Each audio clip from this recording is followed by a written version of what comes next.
Good morning po sa ating lahat, sa inyong lahat. At ito naman kami, maaga po kaming umalis ng bahay kasi pupunta po kami sa lugar kung saan pwede kaming mag-celebrate kasi birthday po ng ating bossing.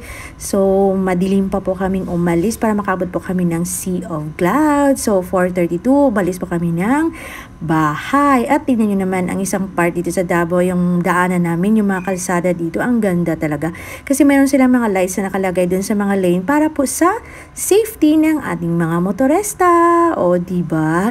So, madilim pa po yan. Malamig pa yan. So, dalawang car po yung dinala namin. Nag-convoy po kami. Yung isang car namin ay dinala po ng anak ko. So, papunta na po kami doon sa Buda. Ayan, maliwanag na.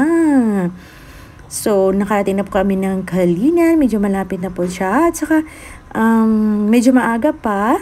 And ito naman yung birthday celebrants namin. At ito naman si Bossing. Nagwi-wish pa siya sa kanyang birthday na more project, more lifelong, and healthy.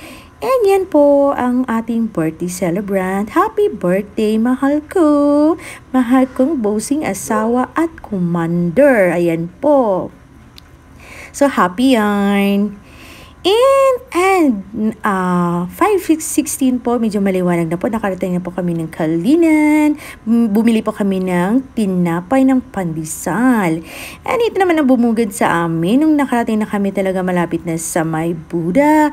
And ang lamig. Grabe talaga. Kasi po nagfa-fogs po ang kapaligiran.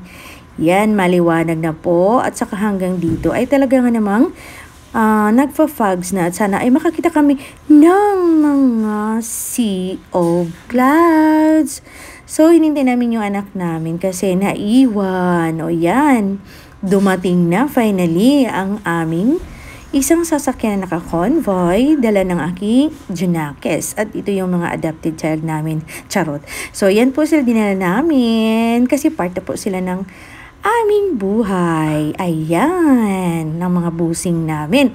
Yan po ang anak ko. Siya po ang nag-drive ng isa naming Fortuner and nag-greet po siya sa kanyang father. At yan po. So, nakarating din kami dun sa may Sea of Clouds. Ayan.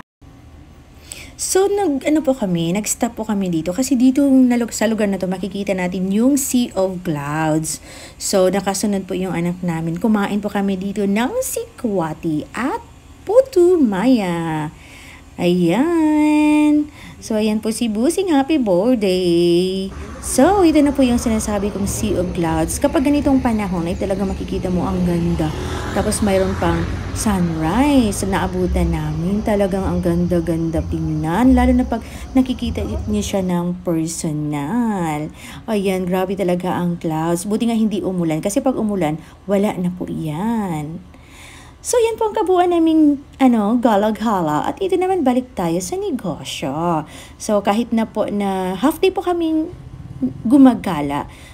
Pero, pagbalik sa bahay ay open agad. At siyempre, hindi pa tapos si auntie ninyo na mag-pricing sa aking mga nahakot-hakot. So, marami akong mga plastic. Ito yung mga lalagyan ng yung sabonera ko. Mura lang po yan kasi naka-wholesale po yan. Siyempre, may mga clip-clip tayo, mga na-hangers. Kasi mabenta dito sa amin ang mga hangers. Mahal man o hindi.